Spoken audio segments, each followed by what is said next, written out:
दर्शक आमी नजरुल इस्लाम आधुनिक कृषि और कृषकेर साफल्य कथा यूट्यूब चैनेले आपनादेर स्वागत जानाच्छि।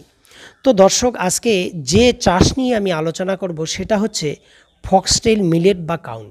आपनारा निश्चयई जानेन पश्चिमबंगेर उत्तरबंग एबं बांग्लादेशेर उत्तरबंगे एकटा समय आज थेके 25 থেকে 30 बछर आगे काउनेर चाष किन्तु व्यापकभावे करा हतो एबं काउनके आमरा अनेकेई गरीबेर खाबार हिसेबे किन्तु चाष करताम। आगेकार दिने जेहेतु खाद्यशस्येर उत्पादन कम हतो, मानुषेर मध्ये अभाव छिलो, तखन मानुष किन्तु काउनके व्यापक आकारे चाष करतो एबं निजेदेर खाद्य हिसेबे काउनके व्यवहार करतो।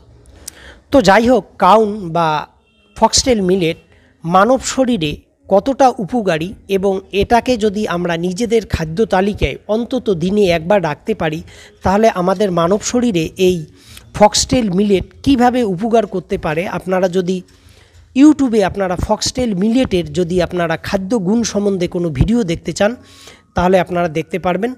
विशेष करे जारा प्रेसार एबं सुगारेर रोगी कैंसारेर रोगी तादेर जन्य फक्सटेल मिलेट अत्यंत एकटी प्रयोजनीय खाद्यशस्य एबं एई खाद्यके जदि आमरा आमादेर खाद्य तालिकाय राखते पारी नियमित ताहले आमादेर विभिन्न रोगेर हाथ थेके किन्तु आमरा आगाम किन्तु अनेकटा रक्षा पेये जाब।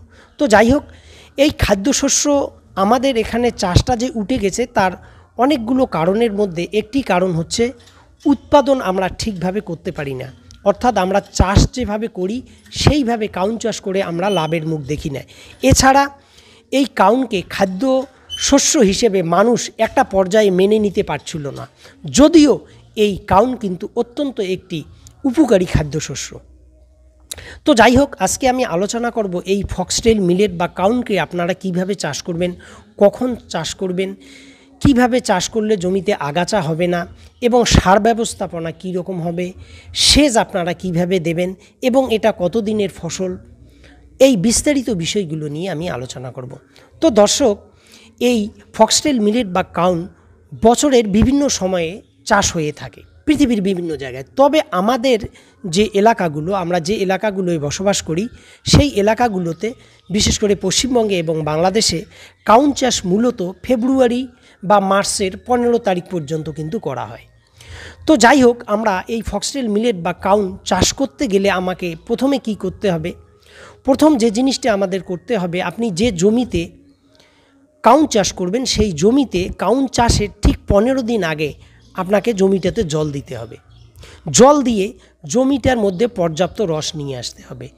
এই রস আনার কয়েকদিন পর জমিটাতে আপনার চাষমই দিয়ে রেখে দিতে হবে। অন্তত 10-12 দিনের জন্য জমিটাকে ফেলে দিয়ে রাখতে হবে। কেন আপনি এটা করবেন?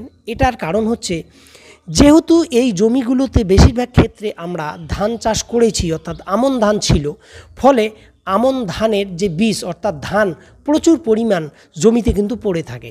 ফলে এই যে আপনি জল দিলেন এবং চাষ করে মই দিয়ে জমিটাকে ফেলে রাখলেন, এর ফলে কি হচ্ছে, ধানের বীজগুলোর থেকে ধানের চারা কিন্তু বের হবে, প্রচুর পরিমাণে বের হবে এবং ঘাসের যদি কোনো বিচি থাকে সেই বিচিগুলোর থেকেও কিন্তু চারা বের হবে।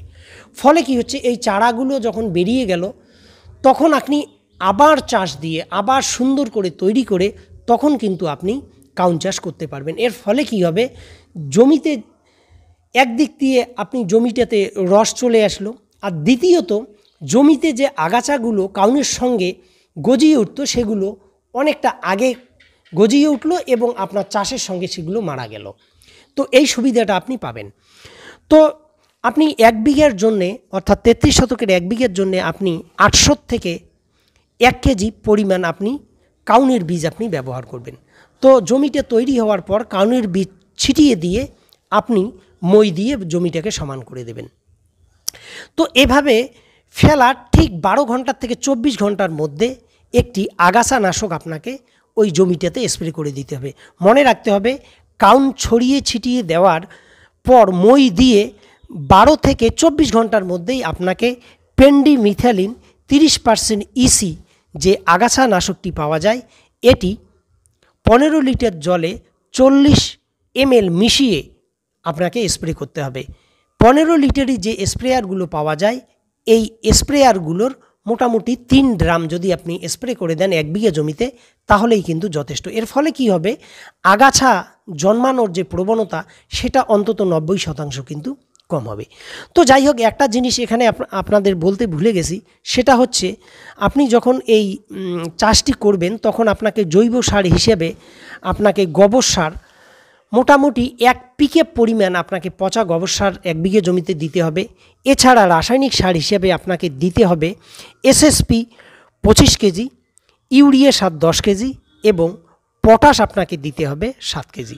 তো দর্শক, এগুলো কিন্তু মূল সার হিসেবে আপনাকে দিতে হবে। দেওয়ার মোটামুটি 10-12 দিন পর কিন্তু কাউনের চারাগুলো বের হওয়া শুরু হবে।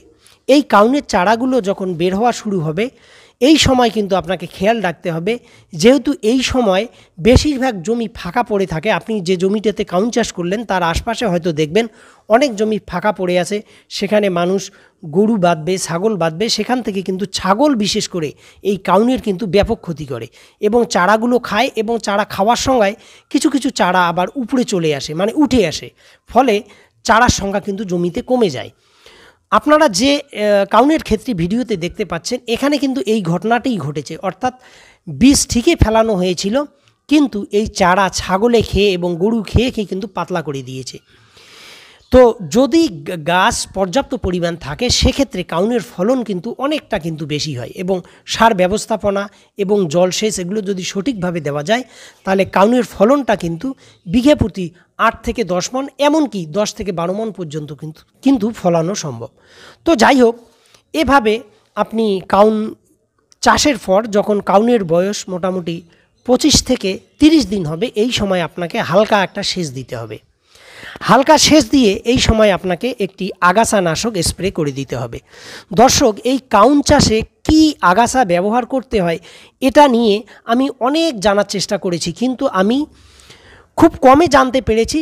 কিন্তু তবুও পরীক্ষামূলকভাবে কয়েকটা জায়গায় কাউন চাষ করে আমি বিভিন্ন ধরনের আগাছানাশক ব্যবহার করে যেটা দেখেছি, তাতে কাউনের ক্ষেত্রে একমাত্র প্রমাণিত আমি যেটা পেয়েছি সেটা হচ্ছে আগাছানাশক হিসেবে, অর্থাৎ কাউন চাষের প্রায় 25 থেকে 30 দিন পর যে আগাছানাশকটি প্রয়োগ করলে আগাছা নষ্ট হবে, সেই আগাছানাশকটির নাম হচ্ছে অ্যাট্রাজিন 50% WP। এই অ্যাট্রাজিন 50% WP এটা আপনি কিভাবে স্প্রে করবেন, এটা আপনারা 15 লিটার জলে 40 থেকে 50 গ্রাম মিশিয়ে আপনারা স্প্রে করে দেবেন। এর ফলে কি হবে, কাউনের গাছের কোনো ক্ষতি হবে না, কিন্তু যদি কোনো আগাছা থাকে, যদিও সব আগাছাকে মারতে পারে না, কিন্তু বেশিরভাগ আগাছাকে কিন্তু এই অ্যাট্রাজিন মারতে পারে। তো এই রকম 15 লিটারই ড্রাম আপনাকে 3 ড্রাম 1 বিঘে জমির জন্য স্প্রে করতে হবে। আমি আবারও বলছি, 1 বিঘে জমি মানে কিন্তু এখানে 33 শতক। তো দর্শক, এভাবে যদি আপনি চাষ করতে পারেন এবং সেচ দিতে পারেন, তাহলে দেখা যাবে যে মোটামুটি 80 থেকে 90 দিন অথবা ক্ষেত্র বিশেষে 90 থেকে 100 দিনের মধ্যেই আপনি কিন্তু এই কাউনের ফলনকে আপনি ঘরে তুলতে পারবেন। মনে রাখবেন, কাউনের যে ফলন, এই ফলনটিকে কিন্তু আপনারা যদি ভালোভাবে করেন, আপনারা যদি মনোযোগ দিয়ে করেন, আমি যেভাবে বললাম, সেক্ষেত্রে কাউনের যে ফলন সেটাকে কিন্তু 10 থেকে 12 মণ পর্যন্ত কিন্তু অনায়াসে ফলানো সম্ভব। এবং আপনি কাউনের যদি বাজার দর আপনারা দেখেন, তাহলে বাজারে কিন্তু 2000 থেকে 2500 টাকা মণ কিন্তু কাউনের কিন্তু বাজার দর পাওয়া যায়। এক্ষেত্রে আপনি যেমন কাউনকে নিজের খাদ্যশস্য হিসেবে রাখতে পারবেন, এছাড়া আপনি যদি মনে করেন যে বাণিজ্যিকভাবে আপনি এটাকে চাষ করে কিছুটা বিক্রি করে দেবেন, সেটাও কিন্তু আপনারা করতে পারেন। তো দর্শক, এই কাউন চাষের যে ভিডিওটি আমি করলাম, এই ভিডিওটি আপনাদের কেমন লাগলো অবশ্যই আপনারা কমেন্টে লিখবেন, এবং যদি ভিডিওটি আপনাদের ভালো লাগে অবশ্যই একটি লাইক করবেন। ভালো থাকুন, সুস্থ থাকুন।